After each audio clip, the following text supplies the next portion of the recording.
PYT Sports, everybody. Ben Mankiewicz, J.R. Jackson, Jason Rubin. Time for Turks of the Week. Our Jerks segment is posted elsewhere on this channel. Please check that out.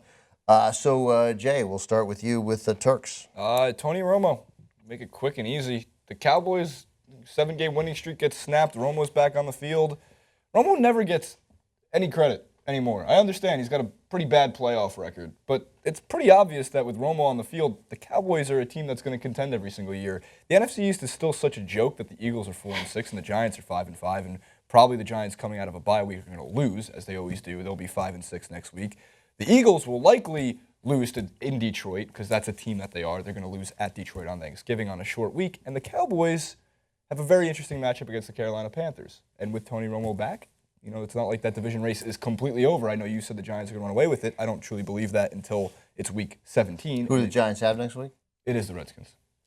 6-5. Giants have the Redskins. No, the Giants might they'll lose that game. Don't worry.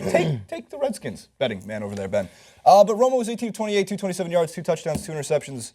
And it's He didn't look totally back. Yeah. Right, but there was a few of those plays that Brendan Castle, Matt Weeden, whatever these guys' combined names are for the Cowboys backups, were not able to make. And he was escaping. He rolled out of the pocket. He was escaping pressure, and he found Des Bryant for a touchdown in the game, and he found Street for a nice 36-yard play that was not going to happen with Matt Castle-Weeden. When the Cowboys released Brandon Weeden, I had a tweet that I'm proud of, so I'll recite it now. The Cowboys released quarterback Brandon Weeden today in a move that will have slightly more impact on the GOP race than Bobby Jindal's withdrawal. It was the same day. So you knew it was coming. I knew it was good. That's right. That Romo. Look, I'm not criticizing him by saying he didn't look quite right. I'm just saying he clearly, in fact, it arguably makes him more of a Turk because it looks like he could use another 2 or 3 weeks. I guess what right, Romo, but he clearly 75% of Romo is their best option. Yeah, I mean, okay. So you read Romo's line, his numbers. They're okay. It was good. Wasn't horrible, but you throw 2 picks. In most situations, you go, well, you shouldn't throw 2 picks. They were bad too. Yeah. So he does that. He's that type of guy. But it's weird. It's what I've kind of just come up with. It's not always his performance that does well for the Cowboys. The fact that he's there, people love him. And somehow it inspires the team to play better when it has nothing to do with what he's doing on the field. Right. Maybe special teams plays better. Maybe defense plays better. I mean, there was a defensive touchdown. It was the first score of the game. Their defense overall did play better. Yeah, it's also so it's weird when he's back. People are like, Tony's back, and they get all amped up, and suddenly they play better, even when he hasn't done anything necessarily for that aspect of the game. That must be part of what it is. Obviously, he's better than the other 2 backups. Right. But he makes a lot of mistakes that you don't need to. Although make he's made fewer mistakes than people think. Right. I mean, I hear you. He's made some 100%. big, famous mistakes, but he's been the last 2 or 3 years. He's been great. Anyway, it's a good call. I think he's a good Turk of the week, and I think that also it just helps that the defenses know. I mean, look, Brandon Weeden, you're I'm oversimplifying it, but you can bring 8 guys up in the box to stop that running game, and same with Matt Castle. You're just not afraid. Yeah. And with Romo, you're afraid. You know what he can do, and you saw the touchdown to Des Bryant. You're like, oh wow, that's what this was supposed to be. So what are they? 3-7? Yeah, they're 3-7. They got to win out. They got to win 6 in a row. And they start with a very tough game next week. So my Turk of the week. Oh, let's go to you. Okay. Well, I guess let's go to me because it's related. Yeah. Just shut up. It's not all about you. I'll tell you what. Let's go to you. All right. My Turk of the week is 2 things related. It's a double, but it's Panther related. So first of all, the Washington Football Club, and that's relevant here. They sent out a tweet on the 21st, Saturday, the day before the game. It said this. It said, Carolina is Redskin country. Jesus. Carolina is Redskin country. Redskins country. Now, that was true for most of my life, really, because the Falcons didn't have much reach outside of the vicinity of Atlanta. And there was no team between Washington and Atlanta. So the South really threw North Carolina into South Carolina. You had to get into Georgia for people to care about the Falcons. And I'm not overstating it when I would say I wouldn't be surprised if Georgia overall, minus Atlanta, was split. Like everybody in the Southeast was a Washington fan because they were a franchise that mattered. Then the Panthers show up, I think, in '95 as their first year, and they're in the NFC Championship game their second year. And I didn't calculated in front of me, but Washington's record since 1995 is, I think, 22-209. And like Washington has been horrible. Yeah, Washington is horrible since then. And so it's not true anymore, right? There's new generations. Why does anybody anywhere in Charlotte care about Washington, anymore? So they tweet that, and then the Panthers respond with sending it back. They respond with this: "Good luck with getting a trademark on that." A reference to Washington's trademark issues with the name Redskins. That was retweeted as of 4:50 in the afternoon on Saturday, just under 5,000 times, and favorited nearly 6,000 times. Ben's now liked. Liked. Sorry, 6,000. favorite Loved. Hard is not like. Hard is love. Hard is love. It's loved over 6,500 times.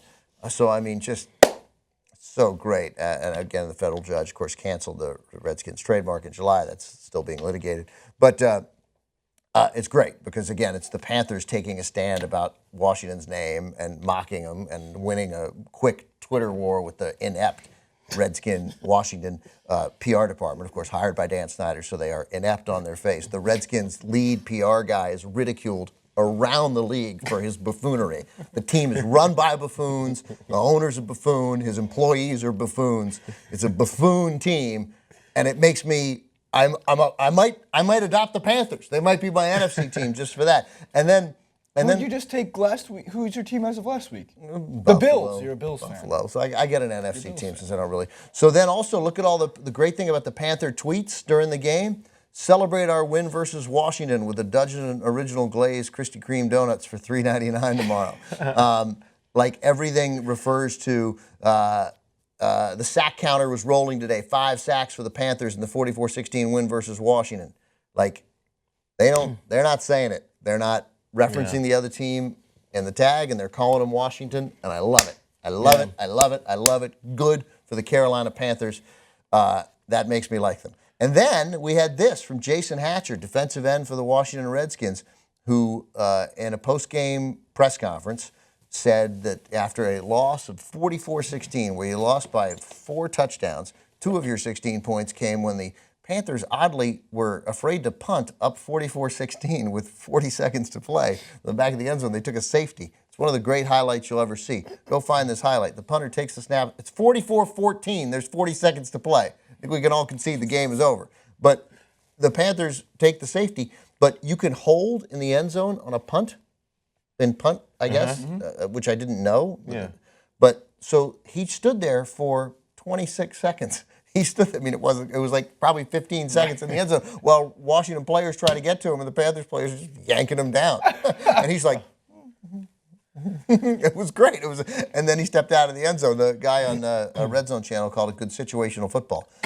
It was 44-14. But anyway, so that's how it got to be 44-16. So here's what Jason Hatcher said after the game. He blames the calls that went against Washington on referees who think the name should be changed. Here's Jason Hatcher.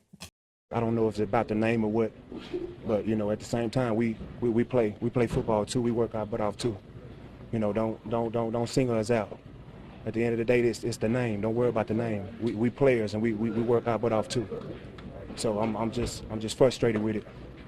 I'm frustrated with it. We shouldn't have to be punished for that. It's been every game. Just calls after calls. Should have been made in our favor, but they go to them. And it's just not right. Okay, so that's insane, but I love it because what that tells me is that it's in the locker room. It's being talked about. Players are aware of it. And again, little step, like if there's some crazy notion that a crazy person like Dan Snyder, and he's just terribly mean or he's maybe crazy. But of a buffoon like Snyder and the buffoons who work for him, maybe that will persuade them. Maybe something here that the players are talking about it. And I love the idea that the refs are dropping the hammer on Washington because, it's inconceivable. And also, you're terrible. You've been terrible since 1995. You're a horrible team run by a horrible person. And you just lost 44-16. I don't, like the deflated balls, I don't think that's why you just lost 44-16. We do have a new name for the Washington team. It's the Buffoons. That will be the new logo. It's just a matter of The buffoon who it's skins. going to It'll look just be a like. baboon's ass instead. So anyway, the Panthers and I guess Jason Hatcher sort of for a crazy thing, but I like that it started a conversation. My Turks. Maybe to get to the point, people don't really want to play for that team. Oh, with that'd be that great. logo. Who would want to play for that team? Who'd want to play for that guy? Who'd want to work for Dan Snyder? What kind of a person would want to work for Dan Snyder? Well, I've got to take this a little bit backwards, especially considering that I had a problem with the concussions in my jerk segment. But unnecessary roughness. I mean, back to Cowboys game. Cowboys and Dolphins. Late in the game, our punter for the Dolphins, Matt Darr, D-A-R-R. See if you can find this highlight. It was the highlight of the day. There's a return. It's a pretty significant return. I can't remember the yards. Probably 40 yards return. They're back in Dolphins territory. If the punter has to make the tackle, he's like the last line of defense. The play is out of bounds. 2 full steps out of bounds. Matt Darr makes contact with said punt returner, wraps him up nicely, and he does a twist, kind of a suplex move. He leaves his feet on purpose. He doesn't get hit off his feet. Matt Darr grabs the returner, lifts up in the air, and twists, and literally tries to jam his head into the ground. And at first sight, you think, it's just a late hit out of bounds. There's an extra replay of the back end of this, seeing how Matt approached, and he was mad. He was a little upset at the situation of the game. It was late in the game. It looked like they were going to lose anyway. But he got flagged 15 extra yards. I think they said it's the first time they've seen a punter get a personal foul, out of bounds, unnecessary roughness penalty in probably 25 years. Yeah, the players are probably like that, though. So, I mean, fire up. Again, I'm one of those guys who's like, quarterbacks are grown-ass men too, so are punters and place kickers. Why can't they play football too? When they were in high school, they didn't just, maybe the punter did always punt. Maybe the place kicker always did. But when I was in high school, our place kicker was our fullback. So it just happens to be he could kick the ball too. So that happens when you're in lower you level. see Penn State's kicker? No. Got to be 6'2", 330. Yeah. So like, hit him. You can hit him. He's gonna hit you. Yeah, but when I was growing up, when you were a younger man, a younger child, those kickers, like it seemed 85% of them were from Romania. Why Romania? And They were just there was the a lot of Europeans. them were football players, Yeah. soccer players, who they have skill with their feet. That's the sport they've been playing their whole life. And then you're like, let's get these guys in here, play football. You can kick the ball 50 yards, sure. And so a lot of these guys it's true. weren't It's football happened a players little their bit- whole lives. Happened a little bit with quarterbacks now too, and you can see the coaches have Yeah, done they- it. Some quarterbacks throw an interception and just leave. Oh, yeah. Like, just run the other way. Totally those Romanian. I got it. That's what I would say. If I had an expensive quarterback, I'd be like, you throw a pick. I got no interest in you running that. We'll take the touchdown. All right, guys. That's Turks for this week. Was Turks? That was Turks. That was Turks. That was Turks for this week. Jerks also posted. Thanks for watching, everybody.